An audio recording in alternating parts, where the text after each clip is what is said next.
Good day mga boss, welcome to my channel. Ako pala si Peter, isang kalapatids dito sa UK. Samahan niyo akong magkalapate. Wala akong lock, walang garden, walang balcony, walang mapaglagyan. Pero alam niyo ba, bumili pa rin tayo ng ibon.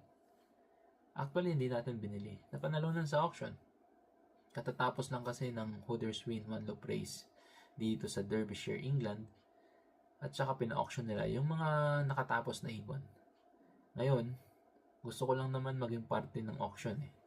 Pero alam nyo na, napalaban, nakipag-bid, sa kasamang pinalad, tayong nanalo. Kaya this coming Saturday, kunin natin. Tara! Good morning kalapatids. Today is Saturday, 25 October. Time check, 9:38. Pupunta tayo sa Epsom, England. Pipick upin natin yung mga kalapati. Magkakaroon ng Epsom Pigeon Pair. Parang expo kung sa Pinas. Saktong pupunta yung nagpo-auction. Dadalhin niya na lang daw yung mga kalapati.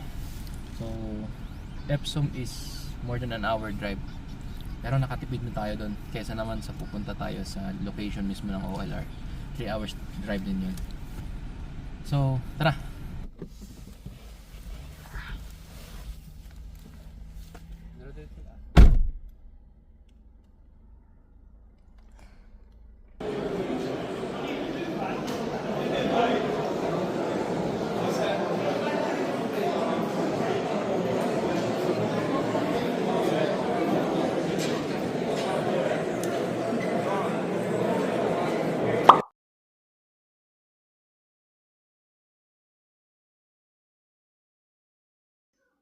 So ayan, nandito na sa bahay ang mga ibon. Kaso nga lang, wala tayong paglalagyan. Nagpagawa na ako ng breeder cage. Kaso 6 weeks pa daw matatapos. Sabi niya, try niyang tapusin within 2 weeks. So, pansamantagal, dito lang muna sila. Kulungan ng pusa. Good thing na lang nito is madali lang linisin. Kaya ang ginawa ko, bumili na lang ako ng mating. Para hindi naman direktang natatapakan yung mga ipot. Malinis yung paa. So, yun. Cut na lang natin. Then, bumili din pala ako ng pakainan at painuman. Papakainin natin mamaya at painumin. Para makarecover naman. Pero bagong lahat, trabahuin muna natin to.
So ayan mga boss, tapos na.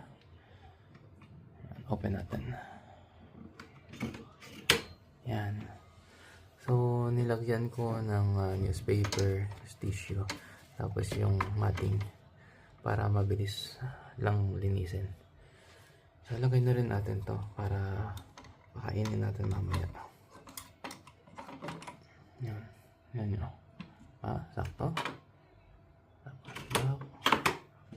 Yan. Sakto, di ba? Next video, papakita ko sa inyo yung achievement ng mga ibon. Goodbye!